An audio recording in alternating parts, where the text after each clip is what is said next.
You will never be ready. Just start. Ryan had spent years imagining what it would feel like to be a writer. He saw himself poring over a polished manuscript in a cozy writing nook, sipping coffee in the early morning, watching ideas flow onto the page. He dreamed of his first book signing, of seeing his name on a book spine, of creating characters that readers would love. But while he dreamed 1,000 versions of this future, he'd never actually put a single story to paper. His friends encouraged him to start. Just write a page, they'd say. But Ryan would always respond with the same list of reasons. Why it wasn't the right time. He needed to outline the story better, read more books on the craft, or maybe take one more writing workshop. He was an expert at finding reasons to wait. The truth was, as much as he wanted to write, the idea of finally starting terrified him. One evening, Ryan went to a book signing for his favorite author, Lillian Gray, whose characters had felt more like friends to him than any he'd met in real life. When he joined the line to have his book signed, he thought of asking her for advice, but self-doubt silenced him. Instead, he let the others ask the questions he was too shy to voice. One reader in the crowd asked, "How did you know you were ready to start your first book?" Lillian chuckled, shaking her head. "I didn't. I don't think I've ever felt ready." She paused, glancing at the crowd. "Honestly, I think if you're waiting to feel ready, you might wait forever. Sometimes you just have to dive in and let the story surprise you."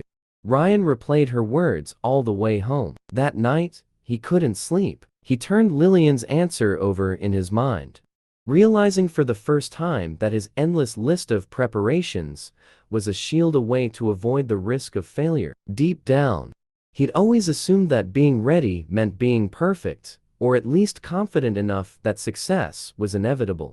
But maybe being ready was just about taking that first step, no matter how unsteady. The next morning, Ryan woke up with a strange resolve. It was Sunday, and the day stretched out empty before him. For once, instead of reaching for a book to study someone else's style, he opened a new document on his laptop. His fingers hovered over the keyboard as he stared at the blank screen, his heart racing. The voice of doubt was there, reminding him he could put it off until tomorrow, that he still wasn't ready. But he thought of Lillian's words again and took a breath. Tentatively, he typed his first sentence, then a second. At first, each word felt forced, but after a few paragraphs, he stopped thinking about them as good or bad. The story began to unfold in a way he hadn't planned, his characters pulling him into their world, and before he knew it, an hour had passed. He wrote through lunch and didn't notice as the sun shifted, filling his room with the golden light of early evening. When he finally stopped, he sat back, surprised. He'd written nearly 2,000 words. They were messy, half-formed, and full of plot holes, but they were his. He felt a surge of pride mixed with disbelief. His novel wasn't a dream in the distance anymore. It was there, a small start, but real. As the days turned into weeks, Ryan made writing a part of his routine. The doubts were still there, but he had found something stronger than them: momentum.